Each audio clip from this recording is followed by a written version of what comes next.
What's up, interwebs? This is James B from the Brothers the B coming back, giving you another movie review. So lately, there hasn't been a lot of great movies that have come out. Seems like at the end of the year, you either get really good Oscar movies or just really crappy movies that the studio, I don't know, was trying to just get out before the end of the year just to finish off their 2012 numbers. So you had two big movies that are coming out. First, you had Django Unchained, which came out on Christmas Day. I've got a review for that, but I'm still kind of milling over what I want to say. There's a lot that's going to go into that review. It's more than a movie review. It's kind of more based on other things that people have been talking about that the movie has raised questions about. The second movie, which comes out tomorrow nationwide, is Zero Dark 30. Zero Dark 30 came out in LA, New York, a couple other places right before the end of the year because that way it officially gets put into the Oscar race for 2012 as long as it's on a limited release. Well, tomorrow it comes out nationwide, so everyone will have the chance to see it starting tomorrow. Zero Dark 30 is directed by Catherine Bigelow. Her last movie was The Hurt Locker, starring Jeremy Renner, about a explosive guy. Another military movie having to deal with the war in Iraq, Afghanistan, everywhere else that we're trying to start wars in the Middle East. So she was a good candidate for Zero Dark 30. You know, you're gonna do a movie about Osama Bin Laden and how they caught him. Do someone that's got a good history with the military. Michael Bay has a good history with the military, but more for his kind of cheesy, crazy action movies that he always puts the military in. Catherine Bigelow, everyone gave her good praise for Hurt Locker, so she jumps in full tilt for Zero Dark 30. The surprise of this movie is the main star, Jessica Chastain. She got her claim to fame from Mad Men on AMC. I tried to watch some of Mad Men. I don't know. Maybe I can go back and watch it. I know it's on instant Netflix. But she just seemed like another pretty face with big boobs. Let's be honest. Like, they're pretty big. So I was kind of skeptical when I was like, wow, she's the main star. Like, okay, is this movie really going to just not be there or not be what I thought it was? I was wrong. I give her major kudos to choosing Chastain. She did good. She did good. She really I felt the part. I felt like, she was really into this. Her whole life from the time she joined the CIA was pretty much to hunt Osama Bin Laden. When it got to where, we went and invaded, Afghanistan just because we were like, we can't find Bin Laden. Let's go do something else. She was always there when CIA agents, lost their lives. She kept trucking. Now a lot of this is hearsay because it's all based on actual events, right? Everything now is based on actual events. You could have one thing that's true, and you could make a whole movie about it. And this is a 2.5-hour movie based on actual events that some people are still skeptical as to whether or not we really caught Osama bin Laden. It's a good movie. It keeps you on the edge of your seat. It's a very good thriller. Think of Titanic, right? You saw Titanic. You knew how the movie was going to end. Okay, it was just getting there, and if you cared about the characters by the end of the movie. Otherwise, if you don't care about the characters, why do you even see in the movie for when you already know what the ending is going to be? That was my problem with Chastain. I was just like, I don't really care about her. Like, she's hot, okay.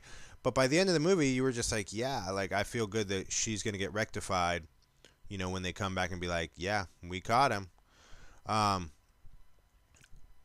The raid on the Bin Laden compound was done amazingly well, considering most of it's all with, excuse me, the night vision, green FOV.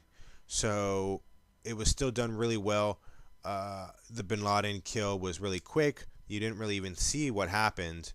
And then you still don't. Like, you get little pictures as they're taking pictures of, his face, but you never really get a good picture of what they're making Osama Bin Laden look like. I'm sure once it's on DVD, people can sit there and freeze frame and zoom in and try and see, what, they thought he looked like. One of my major gripes, though, okay, is this movie literally ends 5 minutes after Bin Laden is dead. And when this movie starts, it's a very chilling beginning. Okay? It starts with a black screen, and all you hear is the 911 calls from September 11th. The movie starts on September 11th. It ends 4 minutes after Bin Laden dies. Um, when the movie kind of starts off and gives you all those 911 calls and kind of, shows you what was going on, when 9/11 happened, I thought maybe after they killed him, they would kind of show the aftermath. Show how the news people covered it, show how the press covered it.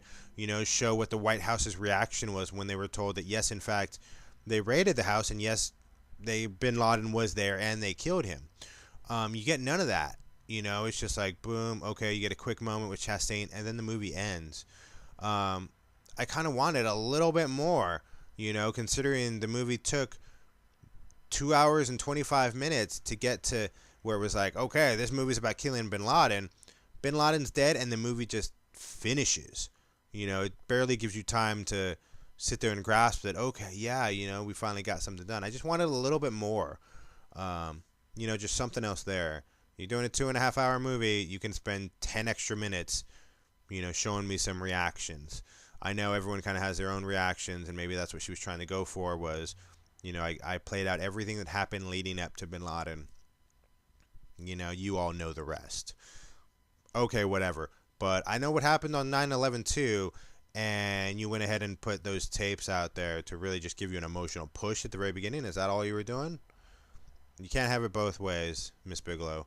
I know instantly as soon as this movie came out, the CIA and senators were all over this thing because there are scenes of torture, waterboarding, that CIA operatives did in Guantanamo and everywhere else to try and get information about Al Qaeda and everything like that. Well, of course, they jump all over and say, no, no, no, no, no, none of this happened. We are the greatest people in the whole world. Okay, whatever, then, you say it now, but, it seems like there's moments as the movie's playing where they're watching the president talking about his stance on torture and Guantanamo Bay, and the conversations with the cast is like, we don't want to be stuck holding the bag when this all folds in on us, and that's kind of seems like what happened. It seemed like Guantanamo is getting shut down, they didn't want to do any more torture tactics, now that they caught who they wanted to, and so now they're going to go back and say, no, no, no, no, we didn't do any of that. That's all overblown. To each their own. You're either going to believe it or not, just like you're going to believe Osama Bin Laden is dead or not, and you have crazy people that say 9/11 never happened, it was all America that did it. So, best movie of the year, I would say no. Right now, my two favorites are Django Unchained and Silver Lining Playbook by David Russell. I'm going to do a review on that. I saw it a while ago, but I just didn't get around to doing a review. And it didn't seem like many people really knew about it. Well, now that the Oscars are out and it's got nominated, Bradley Cooper and Jennifer Lawrence both got nominated for Oscars for their roles. I think I should do a decent review because I'm sure a lot of people are going to start going to see it. And would be really curious about what it really is before they go in to see it. Because my wife thought it was one movie, was kind of upset that we were going. She came out loving it and was like, oh, thank you for taking me to see that. That's the kind of movie it is. That's the kind of movies I like. So Zero Dark 30 kind of had me at the very beginning because I knew what was going to happen. I was hoping on a good story, a good thriller. I got that. I wanted a little bit more at the end. I'll give you that. Besides Jessica Chastain, there really isn't anyone else. It's a lot of supporting cast, and they all do a really great job. You'll see a lot of people that you recognize, but yeah, 4.5 out of 5 stars if you want to give it a grading system. It's really good. I think it's a great movie that people should see. We've lived this for, 10 years. If you go from back 2001 to 2011, so it was a long time of America really hating Bin Laden. Whether or not, whatever you want to say about he did it or not, but it's a good movie to see. I still wouldn't say it's best picture of the year. I would say it's better than The Hurt Locker because I thought that was kind of slow, even though Renner did a great job. This movie's better, but not perfect. So that's my review. Hopefully I get this up by today, so that way it'll be up for tomorrow morning when the movie actually comes out nationwide. Comcast is being Comcastic, and I haven't had any good internet reception all day.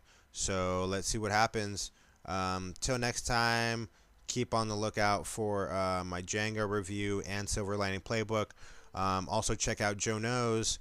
He's got a lot of really good opinions about a lot of really crazy things, and they're a lot shorter than my spiels. So if you want some really good stuff, check out his Bigfoot, because he's got a great mating call that I think I might use at a club someday. So that's it. Go see it. Don't expect it to change your life, but it's good. Laters.